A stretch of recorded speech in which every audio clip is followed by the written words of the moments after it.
मुनकर नकीरेर आगे जाबे रे मुनकर नकीरेर आगे जाबे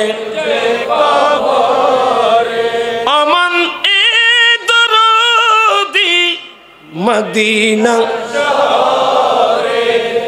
रब्बी हबिली उम्मती कोई खादबे रोजा शरे ठीक किना रे बाबा আর খাদি বুঝি কখন रब्बी हबिली उम्मती कोई खादबे रोजा शरे पापीर माफी सजदाए पारबे पापीर माफी सजदाए पारबे अल्लाह हर दरबारे मुनकर नकीरे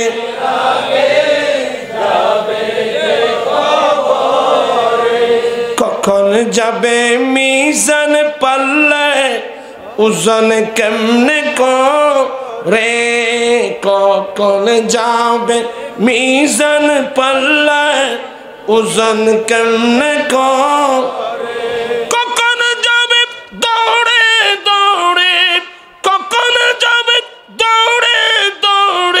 फुल सिरातिर पारे मुनकर नकीरे जाबे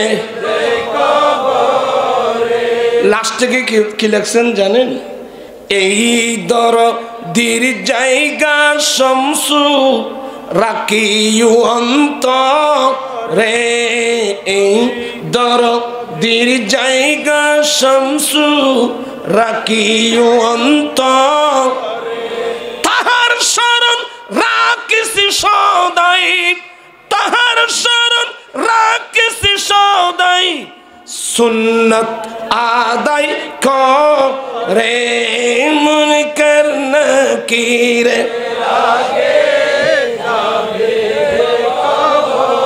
আমরা রাসূল পাকের সুন্নত আদায়ের মাধ্যমে আমরা রাসূল পাককে সব সময় স্মরণ রাখতে চাই কি চাই না দুই হাত উঠাই বলতে হবে চাই কি চাই না চাচ্ছিলাম একদিক দিয়ে হযরত নজির আহমদ শাহ রহমাতুল্লাহ আলাইহির উরসে পাক অপর দিক দিয়ে মাদ্রাসার সালানা জলসা সব মিলিয়ে এটা একটা ইলমি মজলিস আমরা যারা মুমিন মুসলমান আছি আমাদের জন্য সবচেয়ে বড় সম্পদ হলো ইলমে দ্বীন শরীয়তের ইলম তরিকতের ইলম হাকিকতের ইলম মারিফতের ইলম এক শব্দে যাকে ইলমে দ্বীন বলা হয় এই ইলমে দ্বীন আমরা মুসলিম জাতির জন্য সবচেয়ে বড় নিয়ামত এবং প্রথম নিয়ামত হলো ঈমান ঈমানের পরে সবচেয়ে বড় নিয়ামত হলো ইলমে দ্বীন ঈমান এবং ইলমে দ্বীন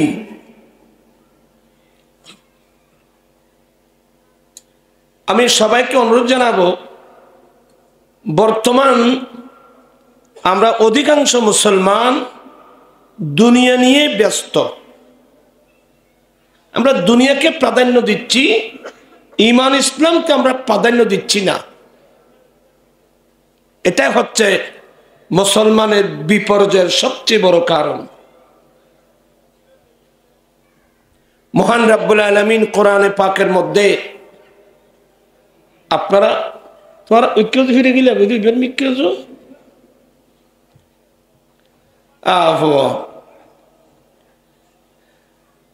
আমি আপনাদেরকে লক্ষ্য করে কথা বলছি আর আপনি ওদিকে ফিরে গেলেন এটা একটা ক্লাস ধর্মীয় প্রশিক্ষণ খুব মনে তোরা আরো তুলি গিলে বসছো দে আরো ফেলাই কষ্ট করি বইও সপ্তাহ বাড়ি বইতে দিবে আরো বুত লই ট্যাং বদল লম্বা করে দি কিন্তু মজলিসুর আদব ন বৈঠক ন আমি অসুস্থ মানুষ, আয়া ল্যাঙ্গে ল্যাঙ্গে আসিনি, পায়ে ব্যথা, বাত নামছে আজকে প্রায় 10-15 দিন, অনেক কষ্ট করে এদিক সেদিক যেতে হয়, বেশিক্ষণ থাকবো না। এখানে আসলাম, আল্লাহর ওলি তো আছেই, আমরা আহলে সুন্নাত ওয়াল জামাতের অনুসারী যারা, আমরা তো দুনিয়ার কোনো মন্ত্রী মিনিস্টারের পিছনে ঘোরাঘুরি করি না, আমরা আউলিয়া ইকরামের দরবারে দরবারে যাই।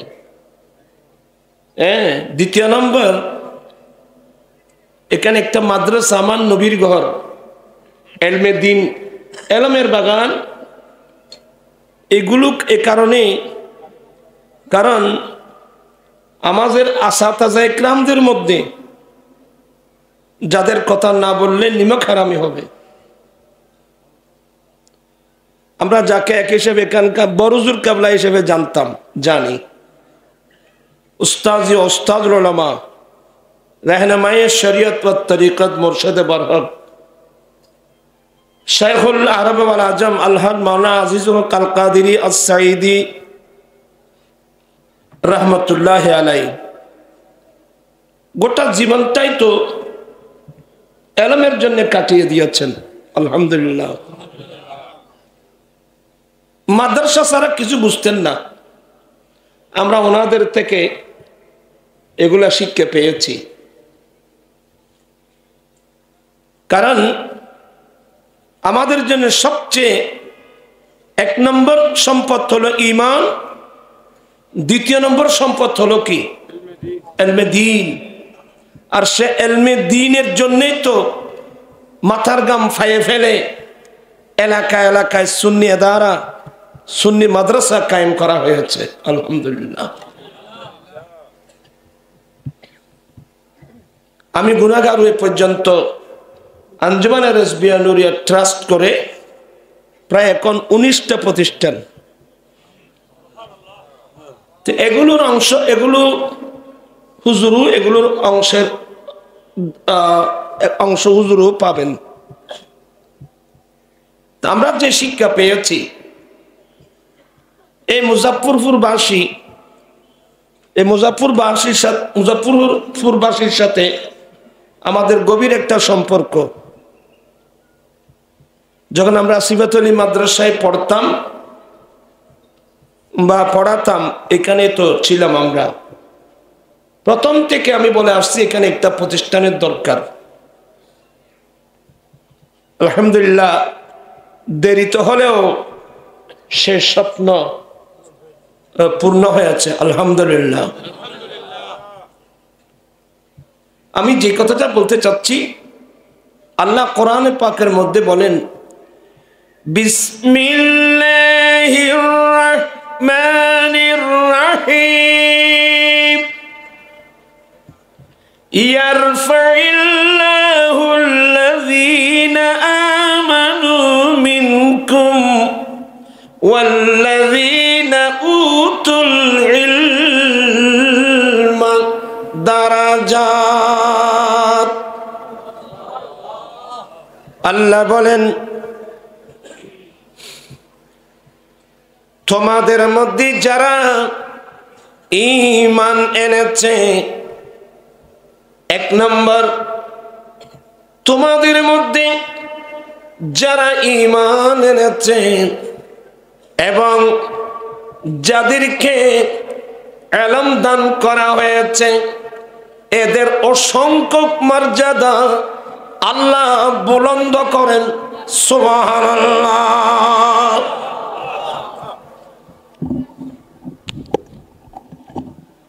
তোমাদের মধ্যে যারা ঈমান এনেছে আর যাদেরকে ইলম দান করা হয়েছে, 1 নম্বর ঈমান, দ্বিতীয় নম্বর ইলমে দ্বীন, এদের অসংখ্য মর্যাদা, দারাজাত, এদের অসংখ্য মর্যাদা আল্লাহ বুলন্দ করেন, আল্লাহ বাড়াতে থাকেন, এদের শান মান আল্লাহ বাড়াতে থাকেন। এক নম্বর ঈমান, দ্বিতীয় নম্বর ইলমে দ্বীন। ঈমান মানে, ঈমান শব্দের অর্থ হলো, এটাকে বাংলায় বলে আত্মবিশ্বাস। অন্তরের অন্তরস্থল থেকে কি করা? বিশ্বাস করা। যেমন আল্লাহর খলিল ইব্রাহিম আলাইহিস সালাম আল্লাহর কাছে ফরিয়াদ করেছিলেন, রব্বি আরিনি কাইফা তুহিল মাউতা।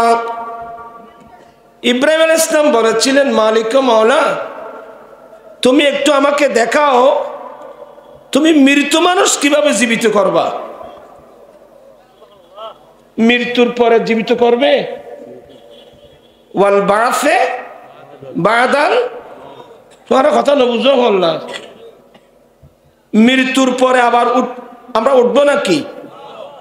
জি, ওয়ামিনহা নুখরিজুকুম তারাতান উখরা। এই কবরের ভিতর থেকে আবার আল্লাহ আমাদেরকে বের করবেন। মানে আমরা কিয়ামতের মাঠে উঠবো তো না? খবরের মতো তাই যাবে। আর এতিন এবাদত এতিন খোদারা ডাকি যে খবর মতো তাই নাই নে, তারা খবর মতো তাই বেলা করছে তো বললাম।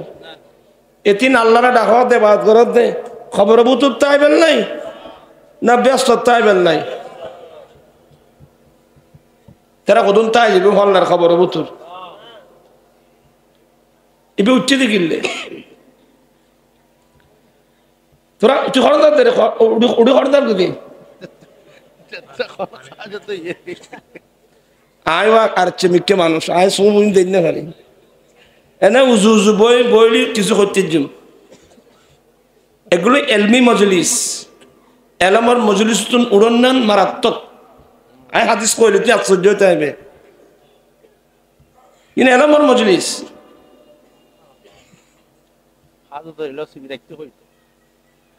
এলমর মধ্যে আবার হাজত কি? এলমের উপরে কি হাজত? এলম হলো সবচেয়ে বড় নিয়ামত। যাই হোক, বলতে চাচ্ছিলাম, ইব্রাহিম আলাইহিস সালাম বললেন, মাওলা তুমি মৃত্যুর পরে কিভাবে মৃত মানুষকে জীবিত করবা আমাকে একটু দেখাও না। আল্লাহ কি বলছিলেন? কালা আওয়ালাম তুমিন, ইব্রাহিম তুমি কি এটা বিশ্বাস করো না? তাহলে ঈমান শব্দের অর্থ কি পেলাম? বিশ্বাস। মাদ্রাসার ছাত্র যারা ভালো করে শোনো, কালা আওয়ালাম তুমিন, তুমি কি এটা বিশ্বাস করো না? এটার উপর তোমার ঈমান নাই, বিশ্বাস নাই? আলা বালা, হ্যাঁ আল্লাহ বিশ্বাস তো আছে, ওয়ালাকিন লিয়াতমাইন্না কলবি, একটু অন্তরের শান্তির জন্য বলছি আর কি। আল্লাহ তো যাই, আমি এভাবে গেলে দেরি হয়ে যাবে। ঈমান মানে বিশ্বাস, অন্তরের অন্তরস্থল থেকে কি করা? বিশ্বাস করা। মা যা বিহি রাসূলুল্লাহ সাল্লাল্লাহু আলাইহি সাল্লাম, আল্লাহকে বিশ্বাস করা, আল্লাহর রসুলকে বিশ্বাস করা, আল্লাহর রসুল আল্লাহর পক্ষ থেকে যা নিয়ে এসেছেন এগুলো কি করা? বিশ্বাস করা। এটাকে অন্ধবিশ্বাস বলে। কোন বিশ্বাস? অন্ধবিশ্বাস। আমরা কি জান্নাত দেখেছি? বিশ্বাস আছে তো। জাহান্নাম দেখেছি? বিশ্বাস আছে তো। ফুলসারাত দেখেছি? বিশ্বাস আছে তো। কবর আযাব চোখে দেখেছি? বিশ্বাস আছে তো। আমার নবী বললে এটা কি করতে হবে? এখানে যুক্তি চুক্তি বুঝি না। আমার নবী বললে আমি বিশ্বাস করব। এটি কিছুক্ষণ আগে খলিফাতুর রাসূল হযরত সাইয়্যিদুনা আবু বকর সিদ্দিক রাদিয়াল্লাহু তাআলা, ওনাকে সিদ্দিক কেন বলা হয়? এটার অনেক কারণ, তন্মধ্যে একটা কারণ, আমার রাসূল মেরাজ থেকে আসলেন, সকালবেলা আল্লাহর হেরামে বলে দিলেন, উম্মে হানি নিষেধ করজুর বলিয়েন না, মানুষ বিশ্বাস করবে না। বলে বিশ্বাস করুক আর নাই করুক আমি বলবো। নবী মেরাজের কথা বলে দিলেন।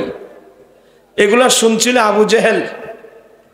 আবু জেহেল চিল্লাচিল্লি শুরু করলাম, বাইফুতুর ভাই এবার বাতিজাকে পেয়েছি, এ ধরনের একটা পয়েন্টের অপেক্ষায় ছিলাম। চিল্লাচিল্লি শুরু করলো। মসজিদে হারাম থেকে বায়তুল মুকাদ্দাস, ওখান থেকে প্রথম আসমান, দ্বিতীয় আসমান, তৃতীয় আসমান, চতুর্থ আসমান।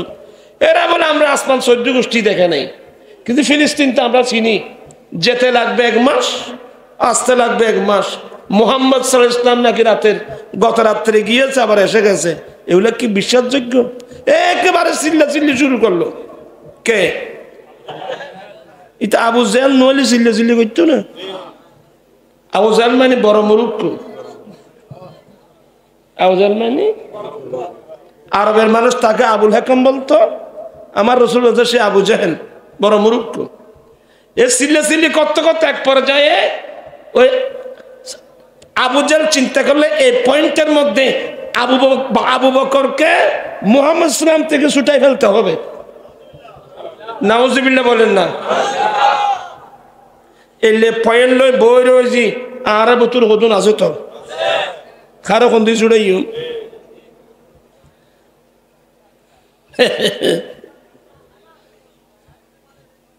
যাই হোক, আল্লাহ সবাইকে এগুলা বুঝার তৌফিক দান করুক। আবু বকর বলে কিরে, আরে ভাই আজকে সকালবেলা থেকে তোমার নবী, যাকে তোমরা নবী মানতেছো, উনি কি বকাবকি করছে জানো? বলে শব্দ ঠিক করে বলো, কি বকাবকি, কি বলছে? আরে ভাই মুহাম্মদ সাল্লাল্লাহু আলাইহি ওয়াসাল্লাম বলছে যে সে নাকি গত রাত্রে মসজিদে হারাম থেকে বায়তুল মুকাদ্দাস, ওখান থেকে প্রথম আসমান, দ্বিতীয় আসমান, তৃতীয় আসমান, চতুর্থ, পঞ্চম, ষষ্ঠ, সপ্তম আসমান ঘুরে আবার নাকি চলে এসে গেছে। এগুলো কি? আমরা তো আসমানের জগৎ চিনি না, দেখি নাই, 14 গোষ্ঠী যাই নাই, কিন্তু ফিলিস্তিন তো চিনি। যেতে লাগবে 1 মাস, আসতে লাগবে 1 মাস। মুহাম্মদ নাকি গত রাত্রে গিয়ে আবার এসে গেছে, এটা কি বিশ্বাসযোগ্য? বলে আবু বকর বলেন আমি তো শুনি নেই। বলে ভাই আমি নিজের কানে শুনছি, আল্লাহর ঘর হেরামের পাশে সকালবেলায় মুহাম্মদ সাল্লাল্লাহু আলাইহি ওয়াসাল্লাম কথা বলছেন। বলতে আমর বিন হিশাম, আমার নবী যদি বলে থাকেন, আমি আবু বকর বিশ্বাস করলাম। আমার নবী বলে থাকলে আমি কি করলাম? বিশ্বাস করব না কেন? কেউ কি আল্লাহকে দেখছে? যেই নবীর কথা বিশ্বাস করে আমাদের স্রষ্টার নাম আল্লাহকে আমরা আল্লাহ ডাকতেছি, সেই নবীর কথা, এখানে আমার যুক্তির দরকার কি? যারা যুক্তি নিয়ে চলে এরা হয়তো নাস্তিক হবে, নয়তো কমিউনিস্ট হবে। যুক্তি 2 প্রকার, একটা ভিত্তিমূলক যুক্তি আর একটা ভিত্তিহীন যুক্তি। যে যুক্তির পিছনে কোরআন, সুন্নাহ, ইজমা এই 3 নির্ভুল দলিল থাকবে, এই যুক্তি আপনাকে সঠিক সিদ্ধান্তে পৌঁছে দেবে। যে যুক্তির পিছনে কোরআন সুন্নাহর কোনো ভিত্তি নাই, সেই যুক্তি হয়তো আপনাকে নাস্তিক বানাবে অথবা কমিউনিস্ট বানাবে। যেমন আপনারা কিন্তু বিরক্ত হবেন না, বর্তমান মুসলমানের ঘরে অনেক নাস্তিকের জন্ম হচ্ছে। নাস্তিক বুঝেন? যারা স্রষ্টা মানে না, যারা ওরা বলে গড ইজ নাথিং, নাউজুবিল্লাহ বলবেন না। যারা আল্লাহ মানে না, যারা স্রষ্টা মানে না, স্রষ্টার অস্তিত্বকে স্বীকার করে না। কিন্তু দুঃখনীয় বিষয় হলো সত্য, এরা বিধর্মীদের ঘরে না, মুসলমানের ঘরে জন্ম নিচ্ছে। মুসলমানের ঘরে যদি নাস্তিক জন্ম নেয়, এই মুসলমান আজ বেশি থাকে, লাভটা কি? আমি কয়েকজনের কথা তুলে ধরবো, আপনারা সবাই এগুলো শুনবেন। নাম বলছি না, পত্রিকা আমার কাছে আছে। বলে আমি মরে গেলে আমাকে তোমরা জানাজা পড়ার দরকার নেই। নাউজুবিল্লাহ বলবেন না। এর জানাজার দরকার নেই, এমনি ঠিকই বলছে, জানাজার দরকার নেই। দ্বিতীয় নম্বর, আমি মরলে আমার ডেড বডি তোমরা কবরস্থানে দফন করবা না। তো আগুনে পুড়াবে না, ও আগুনেও পুড়াবে না, কবরস্থানে দফন করবা না, তো কি করব? বলে আমার ডেড বডি মেডিকেল কলেজের ছাত্র ছাত্রীদেরকে দিয়ে দিবা। কেন? আমি মরে গেলে আমার ডেড বডি কবরে দিলে আমার ডেড বডি মাটি হয়ে যাবে, আমার মাথা থেকে পা পর্যন্ত গোটা বডি মাটি হয়ে যাবে, আমি কোনো মানুষের লাভ করতে পারলাম না। তো আমার ডেড বডি কবরে না দিয়ে যদি মেডিকেল কলেজের ছাত্র ছাত্রীদেরকে দাও, ওরা আমার ফিটছিরে মানুষ অপারেশন করার পদ্ধতি হলেও শিখবে। সাধারণ যুক্তি নিয়ে যারা চলে এরা বলে টু দা পয়েন্ট। এ টু দা পয়েন্ট বলে এখন অনেক মুসলমানের ছেলে ওই দিকে কি হচ্ছে, কথা বলছেন না কেন? ওই দিকে কি হচ্ছে? দাবিত হচ্ছে। এখানে এই পয়েন্টের মধ্যে অনেক ব্রেন দুর্বল, বলতে ঠিক তো, আমার ডেড বডি কবরস্থানে দফন করলে আমি মাটি হয়ে যাব, আমি কোনো কাজে আসলাম না। এখন মেডিকেল ছাত্র ছাত্রীদেরকে দিলে ওরা আমার ফিটছিরে মানুষ অপারেশন করার পদ্ধতি হলো শিখবে। সবাই বলেন নাউজুবিল্লাহ। এই একটা। আরেকটা বড় সমস্যা, বিপদ, মুসলমানের মধ্যে একটা নতুন সিস্টেম চালু হয়ে গেছে, মরণ উত্তর চক্ষুদান। কথা বলছেন না কেন? মরণ উত্তর, এই মরণ উত্তর চক্ষুদান এগুলো নাস্তিক মতবাদ। মৃত্যুর পরে কবরস্থানে দফন না করা এগুলো নাস্তিক মতবাদ। আজকে অনেক মুসলমানের বিপদগামী ছেলে নিজেকে বড় শিক্ষিত দাবি করে, আজকে নাস্তিকবাদের প্রতি ওরা ঝুঁকে পড়ছে। এই জন্যে সঠিক এলম না থাকলে, সত্যিকার এলমে দ্বীন না থাকার কারণে আজকে অনেক মুসলমানের ছেলে মেয়েরা অ্যাক্সিডেন্ট করতেছে। কবরস্থানে দফন করা এক নম্বরে এটা আমার রসুলের সুন্নত। কথা বলে না কেন? আমাদের কল্যাণ কোথায়? নবীর সুন্নতের মধ্যেই হলো আমাদের কল্যাণ, আমাদের মঙ্গল। আজকে নবীর সুন্নত না থাকার কারণে আমরা অশান্ত সমাজের মধ্যে বসবাস করতেছি। ব্যক্তিগত জীবনে শান্তি নেই, পারিবারিক জীবনে শান্তি নেই, রাষ্ট্রীয় জীবনে শান্তি নেই। থাকবে কিভাবে থাকবে? যেখানে রাসূলের সুন্নত নাই ওখানে শান্তি থাকবে কোথায়? আমার জীবন মরণ সাজাবো মাদানী রঙে, আমার জীবন মরণ সাজাবো মাদানী রঙে। আপনারা বিরক্ত হচ্ছেন? সবাই জোর উচ্চ আওয়াজে বলবেন, আমার জীবন মরণ সাজাবো মাদানী রঙে। আর ফানির উপর বেগ আছিল, গরম ফানির এবার হঠাৎ চল আছে। আমার জীবন মরণ সাজাবো মাদানী রঙে, সেই রঙে রঙিনে হলে আল্লাহ রাসূল থাকবে আমার সঙ্গে। আমার জীবন মরণ সাজাবো মাদানী রঙে। আপনারা কি বিরক্ত হচ্ছেন? আমার জীবন আমার মরণ আমি সাজাবো মাদানী রং দিয়ে। মাদানী রঙের অর্থ হলো আমার দয়াল নবীর সুন্নত দিয়ে। আমরা রাসূল পাকের সুন্নত দিয়ে জীবনকে সাজাতে চাই কি চাই না? দুই হাত উঠাই বলতে হবে, চাই কি চাই না? আল্লাহু আকবার।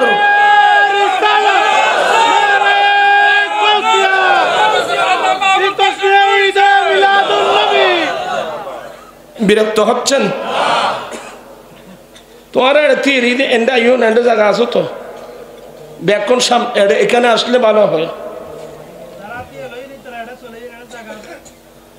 ওরা মত কষ্ট আনতে লাগবেন ভাল না। এখানে ইবা আবার হঠাৎ জানবো ব্যাকরণ আর শীতকালে ফেনা তুলতাম যে ফেনা বোতর মাছ হতুন বেদা মাছ মেরি মানে বেদা মাছ।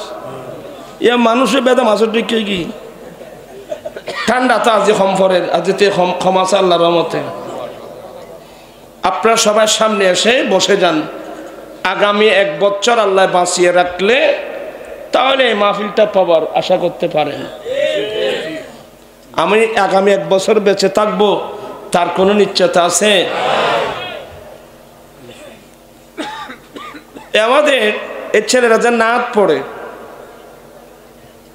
ওই নাত খান মধ্যে এই যুগের মধ্যে একজন নাত যিনি লিখেছেন শামসুল আলম ভান্ডারী, রাঙ্গুনিয়া বাড়ি।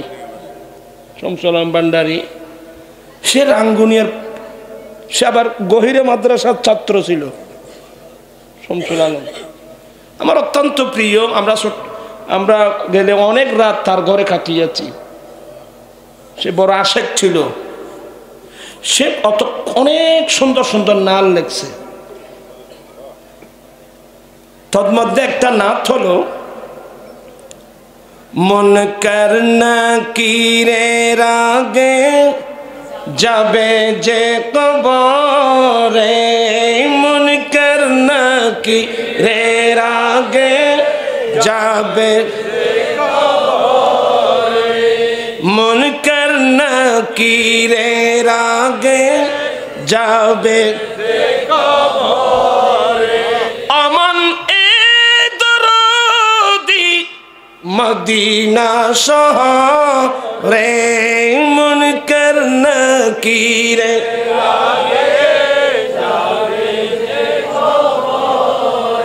ইবি গুমজাত দেনা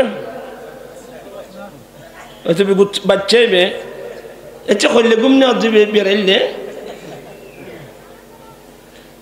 গুরু হওয়া লাদা হওয়া। আচ্ছা যাই হোক, এবারে বাড়ি ছড়া দিলে বানানো একটু বাড়ি হড়াইবে এলে গুম মরলে আর গুম যাইব। সবাই মহব্বত নিয়ে পড়বেন, বেশিক্ষণ দেরি হবে না ইনশাল্লাহ। মন করনা কি রে রাগে যাবে রে, মন করনা কি রে রাগে যাবে আমান এ দরদি মদিনা রব্বি হাবিলি উম্মতি কই খাদবে রোজা সরে। ঠিক কিনা রে বাবা? আর খাঁদি বুঝি কখন রব্বি হাবিলি উম্মতি কই খাদবে রোজা সরে, পাপের মাফে সাজদায় পারবে, পাপের মাফে সাজদায় পারবে আল্লাহ হর দরবারে, মন করনা কি রে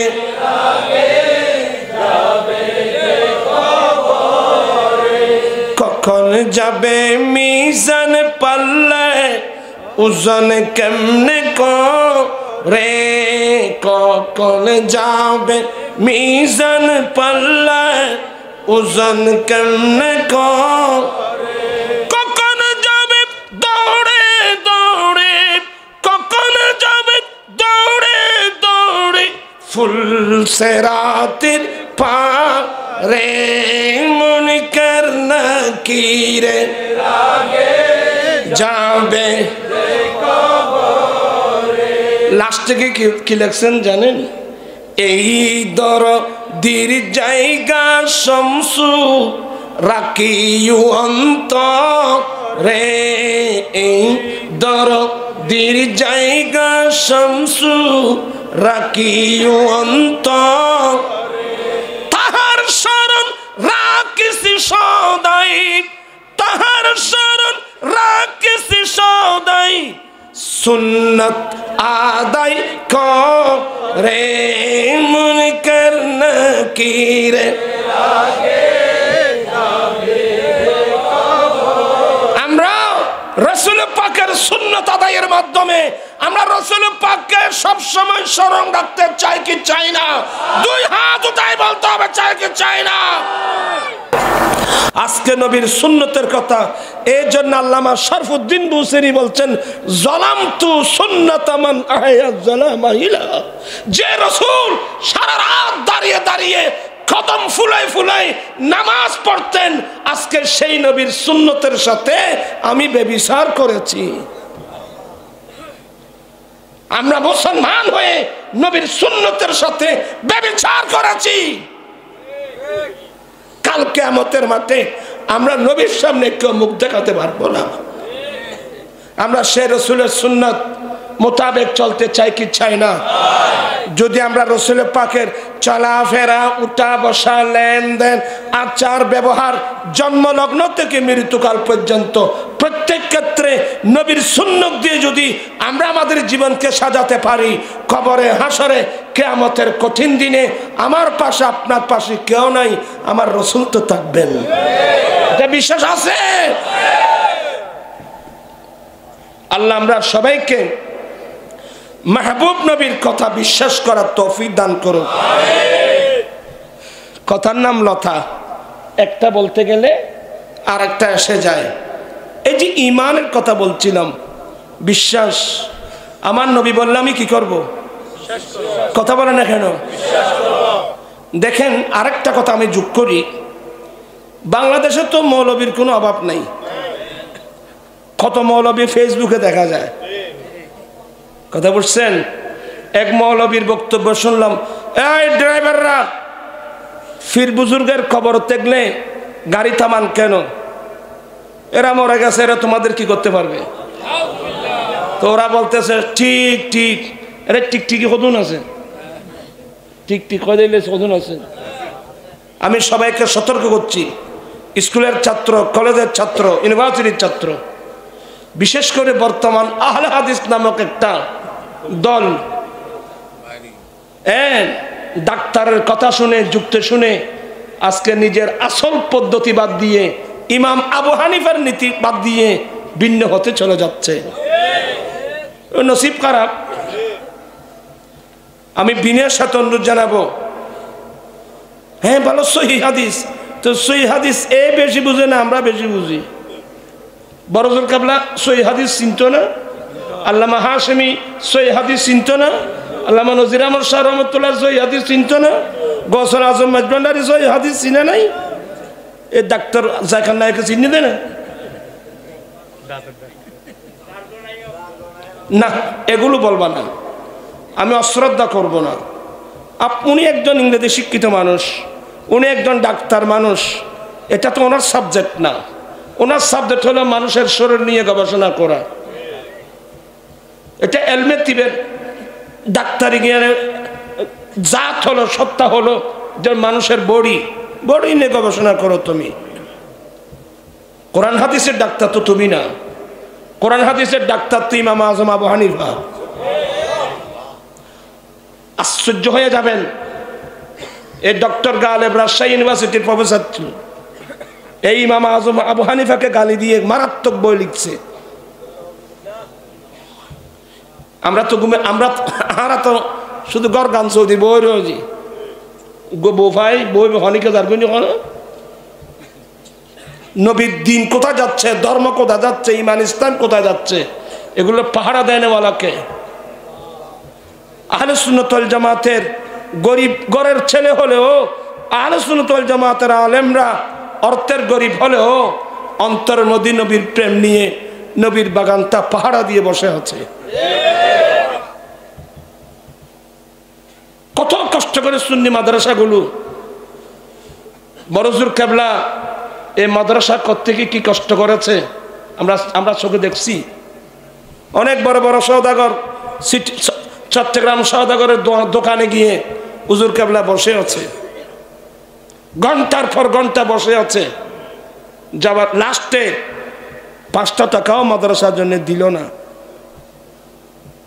হাঁ করে নিঃশ্বাস ফেলে চলে আসছেন, কিছু বলে নাই। এটা তো একটা পরীক্ষা। এরা মনে করছে হুজুর আমাদের কাছে ভিক্ষার জন্য এসেছে। সাবধান, সতর্ক। এগুলো ভিক্ষুক মনে করিও না, এগুলো না। আপনার ঘরের দরওয়াজা, আমার ঘরের দরওয়াজায় অনেক ভিক্ষুক, আমি বলছি ভিক্ষুক। কিয়ামতের মাঠে আল্লাহ কি বলবেন জানেন? এই বান্দা, তুই আমার কাছে আসছিস জান্নাতের জন্যে, আমি তোর ঘরের দরওয়াজায় গিয়েছিলাম, তুই আমাকে কিছু না দিয়ে তাড়িয়ে দিয়েছিলি, আজকে কেন জান্নাতের জন্য আসছিস? আল্লাহ, তুমি আমার ঘরের দরওয়াজায় গিয়েছো? বলে হ্যাঁ। বলে কই? বলে অমুক সময় অমুক গরিব মিসকিন যায় নাই? বলে হ্যাঁ গিয়েছিল। এরা যায় না, আমি পাঠিয়েছিলাম। তোদেরকে নিয়ামত দিয়েছি, এই নিয়ামতের শুকরিয়া আদায় করছিস না নাফরমানি করছিস? তোদেরকে পরীক্ষা করার জন্য পাঠিয়েছি।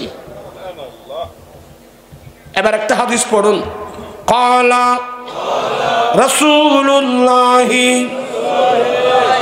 ওরা জুতে লাগি হল্লা মুহাব্বত করে হাদিস শরীফে। ক্বালা রাসূলুল্লাহি সাল্লাল্লাহু আলাইহি ওয়াসাল্লাম রুব্বা আশআসা মাদফুইন বিল আবওয়াব লাউ আকসামা আলাল্লাহি লা আবাররাহু।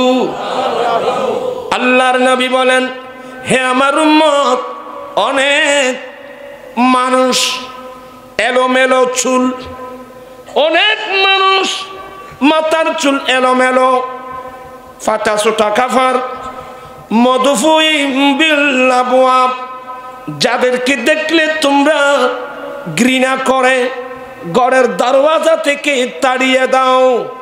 সাবধান, ওই মানুষের মধ্যে বহু মানুষ আছে, তোমাদের কাছে তাদের কোনো মূল্য নাই, কিন্তু আল্লাহর কাছে তাদের এত বড় মর্যাদা।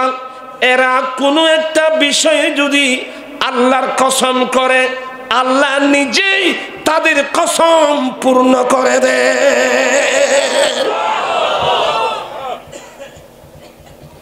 আপনি এখানে দেখেন, এক সময় কোটিপতি, বর্তমান অক্তর মোতাজ। কেন?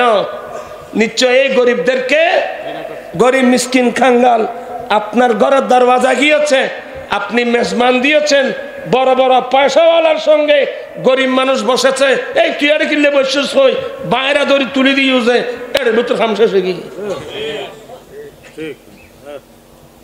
সাবধান, গরিবদেরকে আদর করবেন, মোহাব্বত করবেন, প্যার করবেন, কারণ আমার আল্লাহ বলেন ইন্নামাল মুমিনুনা ইখওয়া, মুমিন মুমিন ভাই ভাই।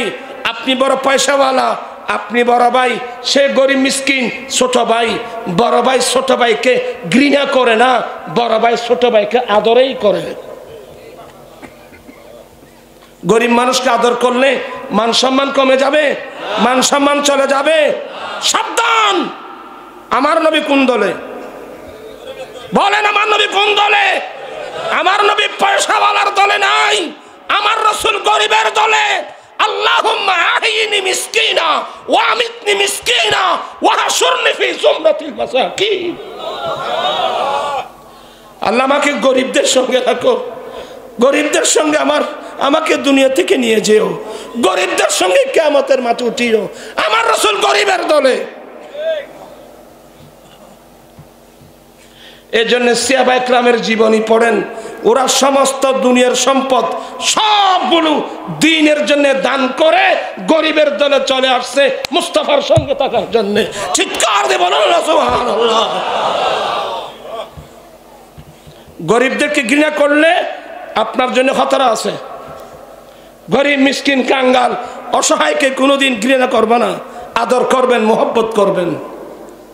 আমার রাসূল বলছেন তাআমুল ওয়াহিদ ইয়াকফিল ইসনাইন, একজনের খাবার দুইজনের জন্য যথেষ্ট, দুইজনের খাবার চারজনের জন্য যথেষ্ট। মানে তোমার জন্য তুমি যে রান্না করছো সবগুলো তুমি খেও না, আরেকজন গরিব মানুষকে সঙ্গে নিয়ে বসে একসঙ্গে খাও, দুজনের পেট ভরে যাবে। কি আদর্শ বিশ্ববাসীকে আমার রাসূল দিয়েছেন। এই আদর্শ ধরে রাখতে না পারার কারণে আজকে মুসলমানের এই বিপর্যয়। আপনারা বোধহয় বিরক্ত হচ্ছেন নাকি? আমি দেখতে বিরক্ত হচ্ছেন? কোনোদিন কোনো অবস্থাতে কোনো গরিব মিসকিন কাঙ্গাল মানুষকে ঘৃণা করবেন না, আদর করবেন, স্নেহ করবেন। না থাকলে মুখের মিষ্টি ভাষা দিয়ে একটা কথা বলবেন। মিষ্টি ভাষা বলতে তো আর পয়সা খরচ নেই। আসলে আমাদের বোধ দৈক্য হতায় যার গুইতো। আমি যে জিনিসটা আপনাদেরকে বোঝাতে চাচ্ছিলাম, আমার নবীর যে আদর্শ, আমার নবীর যে সুন্নত, আমার নবীর যে তরিকা, যে আদর্শ, এগুলো আমাদের মধ্যে না থাকার কারণে আজকে মুসলমানের এই বিপর্যয়। ঠিক কিনা ভাইয়েরা আমার? আর থাকবে কিভাবে? নবীর আদর্শ না থাকার জন্যে এখানে বিরাট বড় বড় পরিকল্পনা করা হচ্ছে। আজকে আমি ওপেন বলছি, কেজি স্কুল, কিন্ডার গার্ডেন, আশা প্রত্যাশা, নওজোয়ান, ব্রাক, বিভিন্ন নামের স্কুল। স্কুল দিতে তো মানা নাই, কিন্তু স্কুলের সাবজেক্টের মধ্যে আল্লাহর কোরআন নামক কোনো সাবজেক্ট আছে? এটাই সমস্যা, আর কিছু না। কোরআন শরীফ নাই, হাদিস শরীফ নাই। তো এ না থাকলে এর জন্যে আমি ধন্যবাদ জানাচ্ছি যারা কষ্ট করে। মন্নান হঠাৎ দিদি সাই আর ফেলে না, কষ্ট করে ভিক্ষা করে করে কিছু হুজুর ছিল, আজকে কিছু মাদ্রাসা করে রাখছে। এই হিসেবে মসজিদে আজান হচ্ছে, একামত হচ্ছে, নামাজ হচ্ছে। ঠিক কিনা ভাইরা? এটা খন বড় পয়সা আলায় যায় মসজিদ আজান দিয়ে দেয়, খন মন্ত্রী মিনিস্টার মসজিদে মিলে আজান দিয়ে দেয়।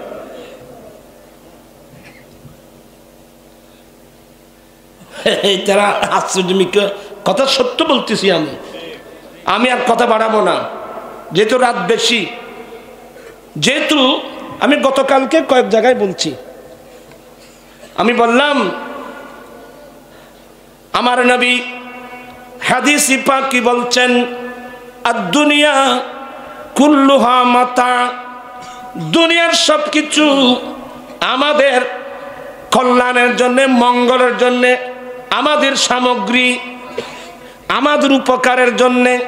ওয়া খায়রু মাতা'id দুনিয়া আল মারআতুস সালিহা, একজন পুরুষের জন্য এই দুনিয়ার বুকে সবচেয়ে উত্তম সামগ্রী একজন নেককার স্ত্রী।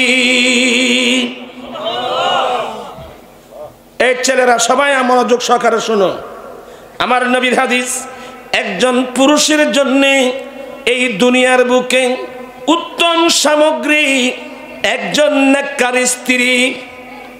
আপনার জীবনে যদি একজন চরিত্রবান নেককার মেয়েকে যদি জীবন সঙ্গিনী হিসাবে পান, বিল্ডিং আপনার লাগবে না, ফুটপাতের মধ্যে তাবু গেড়ে মধুর সংসার করে চলে যেতে পারবেন। আর খোদায় না করুক, দুশ্চরিত্রের মেয়ে যদি আপনার জীবন সঙ্গিনী হয়, আপনি কোটি কোটি টাকার মালিক হলেও আপনাকে কেঁদে কেঁদে কবরস্থানে যাওয়া ছাড়া বিকল্প কোনো পথ নাই। এই সপ্তাহে যাওয়ার পর আমি বর্তমান সমাজটা নিয়ে একটু গবেষণা করে দেখলাম। আল্লাহর নবী বলছেন, একজন পুরুষের জন্য একজন চরিত্রবান নেককার মেয়েকে জীবন সঙ্গিনী করার জন্যে, আমার নবী বলছেন, একজন চরিত্রবান নেককার মেয়েকে বিয়ে করার জন্যে, জীবন সঙ্গী করার জন্যে। আমার প্রশ্ন হলো, এখানে আমার প্রশ্ন হচ্ছে, আমরা চরিত্রবান নেককার মেয়ে পাবো কোথায়? সারা রাত ওয়াজ শুনলে হবে না। আমি নেককার মেয়ে, চরিত্রবান নেককার মেয়ে বিয়ে করার জন্য আমি পাবো কোথায়? তাহলে আমাদেরকে ওই মেয়েদেরকে ছোটবেলা থেকে রাসূল পাকের সুন্নতের তালিম দিয়ে আমাদেরকে গঠন করতে হবে।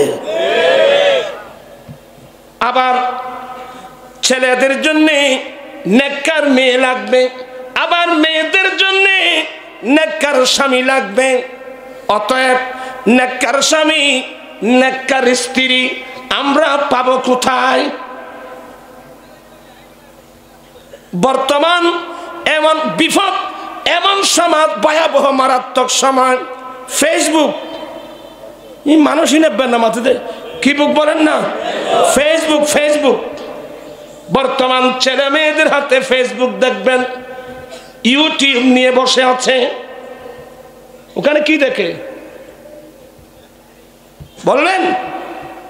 ওখানে নাতে রসুল আছে, ওই যে আমাদের ছেলে নাত বললো না, নাতে রসুল আছে, মিলাদ শরীফ আছে, ওখানে কোরআন তেলাওয়াত আছে, কোরআন হাদিস আছে, ভালো ভালো জিনিস আছে।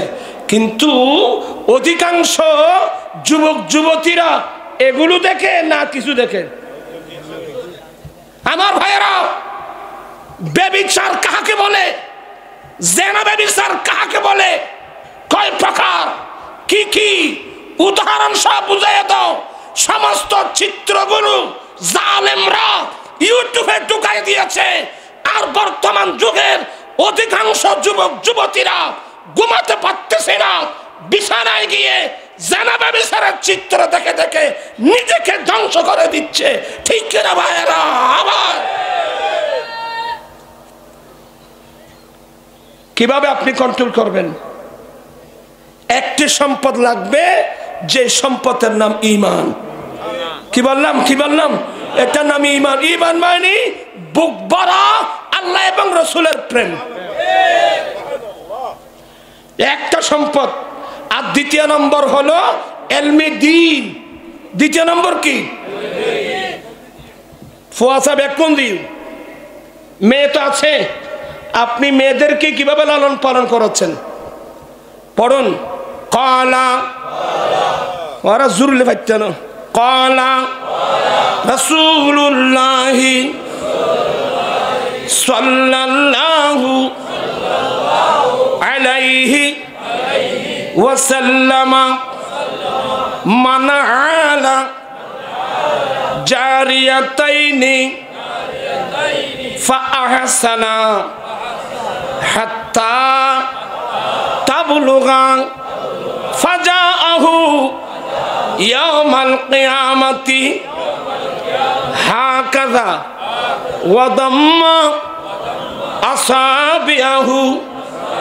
আমার দেন নবী বলেন, আল্লাহ যাকে দুটো কন্যা সন্তান দিয়েছেন, আর সে মেয়ের বাবা যদি সিদ্ধান্ত নেয়, আল্লাহ যখন দিয়েছেন আমি এই মেয়ে দুটোকে ফাআহসানা মানে অতি উত্তম পদ্ধতি, অতি উত্তম পদ্ধতি মানে আমার নবীর সুন্নত মোতাবেক এই মেয়ে দুটোকে হাত্তা তাবলুগা প্রাপ্তবয়স্ক হওয়া পর্যন্ত মেয়ে দুটোকে আমার নবীর সুন্নত মোতাবেক লালন পালন করার বোঝা যে বাবা মাথায় গ্রহণ করবে, আমার রাসূল ওই মেয়ের বাবার জন্য একটা বিরাট পুরস্কার ঘোষণা দিয়েছেন। ওই মেয়ের বাবা কাল কিয়ামতের মাঠে আমি নবীর সঙ্গে এভাবেই উঠবে। এভাবে বলে নবী হাতের আঙ্গুল এভাবে রাখছেন, ওয়াদাম্মা আসাবিয়াহু আঙ্গুলগুলো লাগিয়ে দিলেন। আমি নবী একটা আঙ্গুলের সাথে আরেকটা আঙ্গুল যেভাবে লাগিয়ে আছে, ঠিক তেমনি ভাবে ওই মেয়ের বাবা কিয়ামতের মাঠে আমি নবীর সঙ্গে উঠবে। আমরা মেয়েদেরকে যদি এই ছোটবেলা থেকেই, এই যে ঘরের পাশেই তো মাদ্রাসা, ঘরের পাশে মাদ্রাসা, আর সবচেয়ে ছেলে মেয়েদের জন্য প্রাথমিক বিদ্যালয় মায়ের কোল। ছেলে মেয়েদের প্রাথমিক বিদ্যালয় কি? মায়ের কোল। আপনি মায়ের ছেলে কোলে নিয়ে যদি নবীর উপর দরুদ পড়েন, ছেলে বুকে নিয়ে আপনি কোরআন তেলাওয়াত করেন, ছেলে বুকে নিয়ে যদি আপনি দুরূদ শরীফ পড়েন, সালাতু সালাম পড়েন, এই ছেলে দুধ খেতে খেতে এই অবস্থায় নবীর প্রেমিক হয়ে যাবে। কথা বলছেন না কেন? এখন তো মেয়েরা ছেলে কোলে নিয়ে সিনেমা দেখতেছে। আমি বললে অনেক কথা এসে যাবে, আমি বাড়াচ্ছি না। এক নম্বর মা, যিনি মা সেই নিজেকে পর্দানশীল হতে হবে। সে নিজের মেয়েদেরকে ছোটবেলা থেকে সতরের তালিম দিতে হবে। সতর কাকে বলে? পর্দা কাকে বলে? নিজে পর্দা করে মেয়েদেরকে পর্দার তালিম দিয়ে ছোটবেলা থেকে যদি গঠন করা হয়, নেককার মেয়ে হিসেবে গঠন করতে পারেন, তাহলে ছেলেরা নেককার মেয়ে বিয়ে করার জন্য তালাশ করে পাবে। আমরা মেয়েদেরকে কোথায় যাচ্ছি? ছেলেরা নেককার স্ত্রী পাবে কোথায়? নেককার মেয়ে পাবে কোথায়? তাই এই মুজাফফরপুরবাসী আপনাদেরকে আমি ধন্যবাদ জানাচ্ছি, মোবারকবাদ জানাচ্ছি। এগুলো এই গুরুত্বপূর্ণ কথাগুলো মাথার মেমোরিতে এনে অন্তর খুলে এখানে যে মাদ্রাসা দিয়েছেন, আপনাদেরকে ধন্যবাদ, আপনাদেরকে মোবারকবাদ।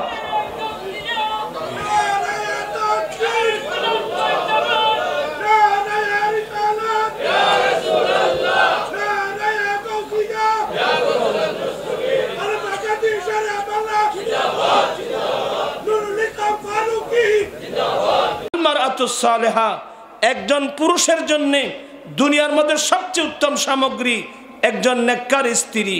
এখন আমার প্রশ্ন হলো, আমি নেককার স্ত্রী পাবো কোথায়? নেককার স্ত্রী পাবো কোথায়? আমরা মেয়েদেরকে চরিত্রবান করে নেককার হিসেবে আমরা কি মেয়েদেরকে গঠন করতেছি? আমরা ছেলেদেরকে সেভাবে গঠন করতেছি? আমি অনুরোধ জানাবো, এই যে মাদ্রাসা, এই মাদ্রাসার মধ্যে এই তালিমই দেওয়া হয়, ঠিক কিনা বলেন আমার ভাইরা? আল্লাহর নবী বলেন, আল মুসলিমু মান সালিমাল মুসলিমুনা মিন লিসানিহি ওয়া ইয়াদিহি। আমার দয়াল নবী বলেন, সত্যিকারের মুসলমান সেই ব্যক্তি যার হাত এবং মুখ থেকে আরেকজন মুসলমান নিরাপদ থাকে। সত্যিকারের মুসলমান শুধু আমি মুসলমান বললে হবে না। আমার দয়াল নবী বলেন, সত্যিকারের মুসলমান সেই ব্যক্তি যার হাত এবং মুখ থেকে, মানে হাতের আঘাত এবং মুখের আঘাত থেকে আরেকজন মুসলমান নিরাপদ থাকে, সেই সত্যিকারের মুসলমান। কিন্তু বর্তমান সমাজ এমন আসলো, আরে নিজের অন্য মুসলমান না, নিজের ছেলেদের হাত মুখ থেকে নিজের জন্মদাতা গর্ভধারণী মা বাপ পর্যন্ত নিরাপদ নয়। অনেক মানুষের হাত মুখ থেকে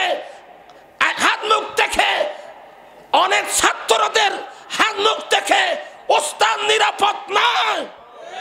অনেক মানুষের হাত মুখ থেকে হক্কানি রব্বানি আলেম পর্যন্ত নিরাপদ নয়। বেয়াদবের ট্রেনিং দেওয়া হচ্ছে সমাজের মধ্যে। কোথায় পাবেন মুসলমান? রাসূল পাক বলছেন, আল মুসলিমু মান সালিমাল মুসলিমুনা মিন লিসানিহি ওয়া ইয়াদিহি। সত্যিকারের মুসলমান সেই ব্যক্তি যার হাত এবং মুখ থেকে আরেকজন মুসলমান নিরাপদ থাকে।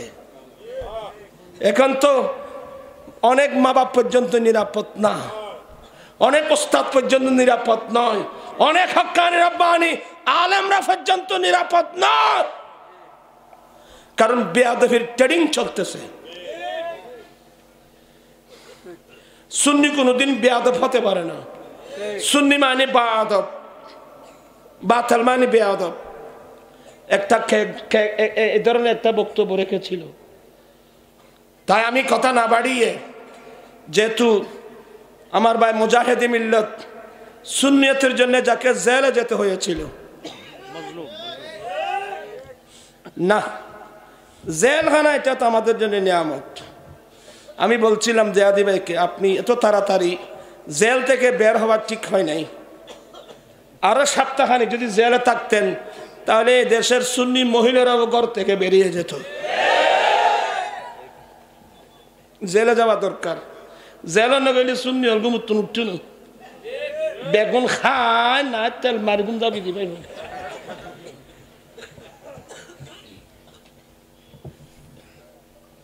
আমি আর কথা বাড়াচ্ছি না। আমাদের মুআজ্জাজ মেহমান মুফতি সাহেব জিয়াদি সাহেব তশরিফ আনছেন, ফরিদি সাহেব তশরিফ এনেছেন। ওদের মূল্যবান তকরির শুনবো, কিন্তু এর আগে এই মাদ্রাসার জন্য আমাকে টাকা দিতে হবে।